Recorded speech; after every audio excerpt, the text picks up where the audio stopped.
So when we look at advocacy, it is a public support for or recommendation of a particular cause or policy. So in this case, these social policies are developed out of national and provincial world events that shape kind of our political parties and our focus within our society. Groups that focus primarily on childcare speak for children and want to be the voice for children and children's rights, because the goal of advocacy is to improve the lives of children.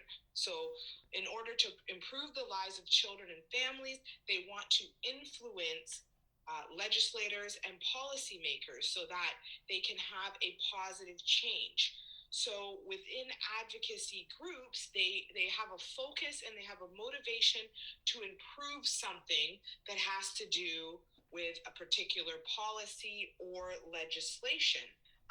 Advocacy groups also tend to have adults that want to speak on behalf of children and to protect their rights, because as you know children are the primary consumers within child care. However, they're not the ones who pick the child care center. They're not the ones who pay for the child care center. They're not the ones who, but they are the ones who experience the child care center. And that's why we have legislation and advocacy groups that fight for the quality of these child care centers, because the child is the one who actually is the consumer and experiences the child care center. And we want to ensure that they are of high quality for children, because parents are not there all day and every day, and parents don't always know the significance of the role for educators as well, and the things that educators deal with throughout the day. So that's why you have advocacy groups that fight for legislation changes, improvements in wages, because when a parent pays for childcare, they don't always know how much, or in most cases, they don't know how much the educators are being paid. They know how much they're paying, but they don't know how much the educator is being paid. So you have advocacy groups that are fighting for enhanced wages and better, work conditions in that sense, to better the field and the sector for early childhood educators. Advocacy groups do is they speak and they act out, and they write letters, open letters, sometimes to political figures in charge, ministries, governments, to kind of get their point across and really kind of drive home why they want a legislative change for a particular topic, or a particular part of the legislation. So sometimes when there are changes that are going to come to the legislation, what happens as a requirement is that these changes have to be presented to the community, and then the community has an opportunity to voice their opinion. So there's kind of this period where legislation and policies are posted, and they have the public has the opportunity to give their opinions, make their recommendations, and that is reviewed. So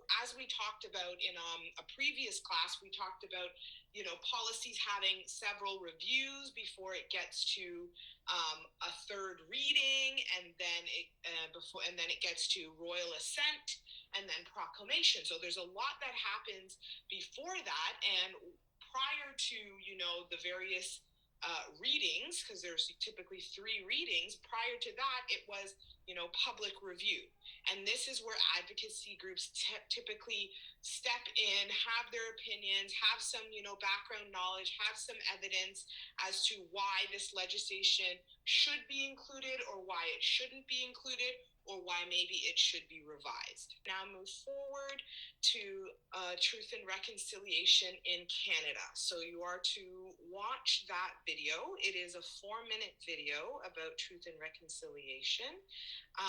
And then we will move to a document that talks about Truth and Reconciliation in Canada, and it talks about September 30th.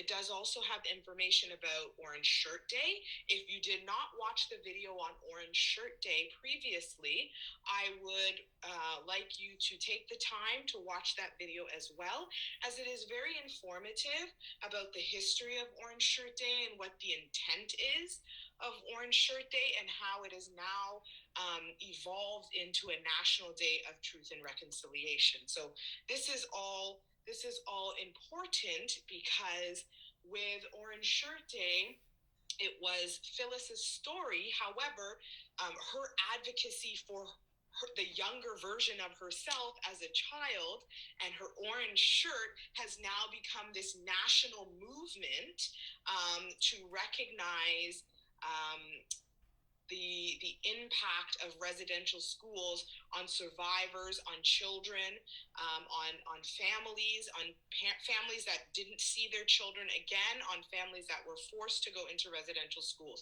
So it is also a form of advocacy for Indigenous peoples, our support and our solidarity with them and all children. So just remembering that all children matter, and not only on September 30th, but every day. Let's go to the Ontario Coalition for Better Childcare and read up on the different resources within this advocacy group and determine, their mission, determine the information that they provide to educators, to members of the community, and to political groups that they kind of share their information with, or they share their ideas.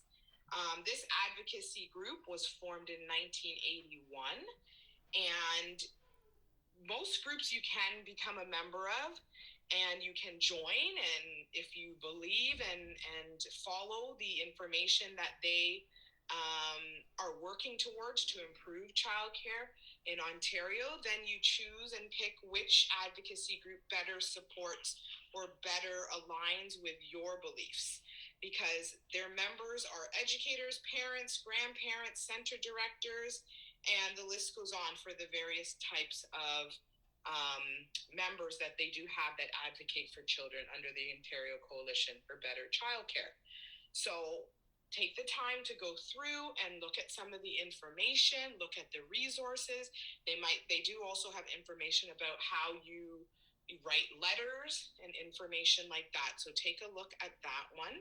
Once you've gone through that, there is Childcare Now. So with Childcare Now, you're going to do similar review of this advocacy group and content, and the content in their on their website, and information that you can learn about this advocacy group, and then read about different information. What are they working on? What are their campaigns? I believe Childcare Now is one of the advocacy groups that had information prior to the election about what the election is, why it's important, and why educators should get involved. This Childcare Now was founded in 1982, and they have a variety of members as well. They have different structures as well, because in a later lecture and a later class, we're going to look at organizational structure, and the structure of this organization is having a voluntary board of directors. So that's a group of individuals who can make choices and have appointed roles, but they are voluntary in nature. Another advocacy group that looks at the needs for African or Black community and the African Indigenous community. This advocacy group supports families and children that come from that demographic. And this advocacy group is newer, but it does also have some memberships that are voluntary. It does have leadership team that consists of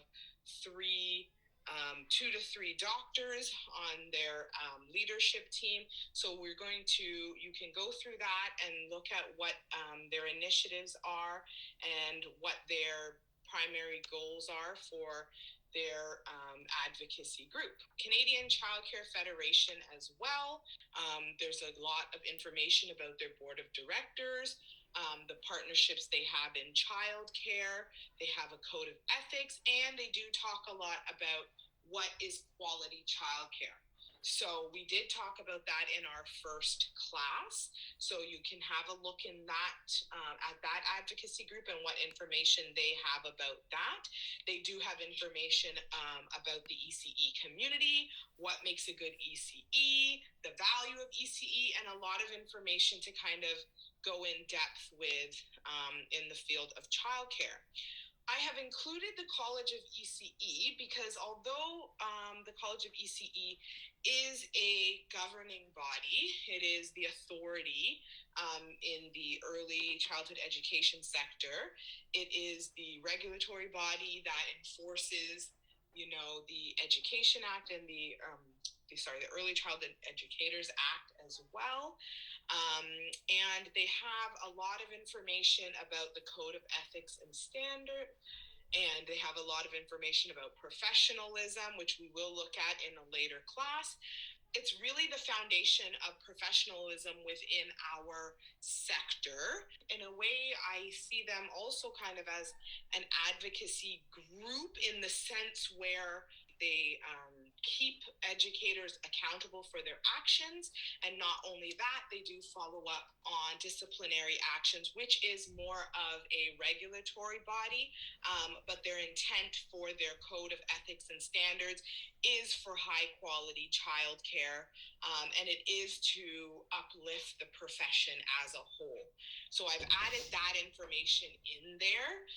They're not classified per se as an advocacy group, but there are things in there that advocate for high quality childcare and for high quality educators and upholding of the profession as well. The Association of Early Childhood Educators in Ontario. This group was one of the first that actually wanted ECEs to have more credentials. So at one point, this advocacy group offered a certification in ECE. So it was early childhood educators before there was the College of ECE, and before you had to be registered. Some educators would be certified with the AECEO, and they would do essentially additional work and additional kind of criteria in order to become a certified ECE. So it was like a high designation within the field before they had the College of ECE, where you had to be registered. So at this time, I'm not sure if individuals still become certified, but that is something that they kind of initiated and they had prior to the College of ECE coming into effect in 2007. So the AECEO has been around for a long time. If you look at the history and the milestones, it looks like it's evolved many times since 1950. So I encourage you to go through that and have a look. There is membership information within that website as well as professional learning that you can work through and take advantage of.